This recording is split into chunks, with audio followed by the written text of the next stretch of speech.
It shouldn't be that revolutionary, but what you're saying is revolutionary because you still have very, very influential like bodybuilders that are in that mainstream mindset still. Well, they'll post a picture of a cheat meal and it's literally like, hey, I'm going to go eat a dozen donuts.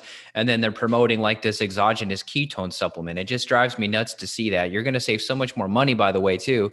Ketones are something that you and I do have, and I have sold professional ketones to clients to help them. But man, it's so much easier and essentially free to make your own ketones.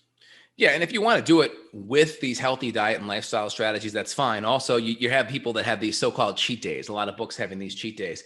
Is a cheat day worth it if it takes you 4 days to recover? What about the immune response? I mean, Probably some would not. argue the immune response of antibodies for your thyroid could be months. So, Yeah, and then there's that. I have Hashimoto's, right? I keep my antibodies virtually non-existent by doing healthy things. There's some data, if you look at it, that your antibodies can be up for months. And so you have to acknowledge that as well. And so, yeah, you got to know where you're at. So don't listen to these people that say, don't cheat, that you cheat, live life, this and that. Well, it depends where you're at and how negatively impact I'm going to be for months later. And honestly, there's a lot of healthy cheats out there, right? There's a lot of healthy grain-free, gluten-free cheat options. So if you really want to cheat, it's not an all or nothing thing. There's some in-between mitigation tools that you can utilize by choosing healthier options and also by utilizing more enzymes, activated charcoal, glutathione, extra things that are very helpful.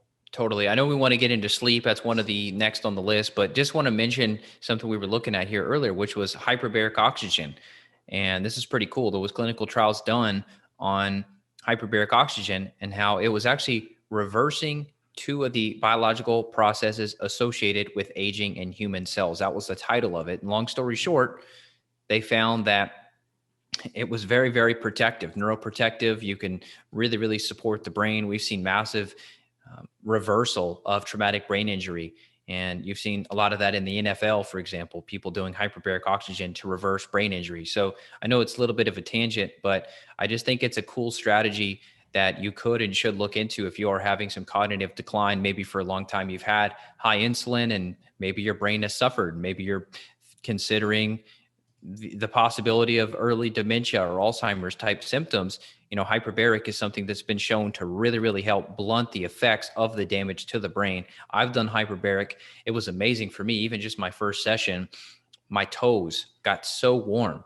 And I've had poor blood flow issues as long as I could remember as a kid. Maybe mold or infections drove my hypercoagulability, they call it, more of a thickening blood. So I do enzymes to help. But man, I tell you, the hyperbaric, whoa, it warmed me up so much. So this is a really, really cool tool.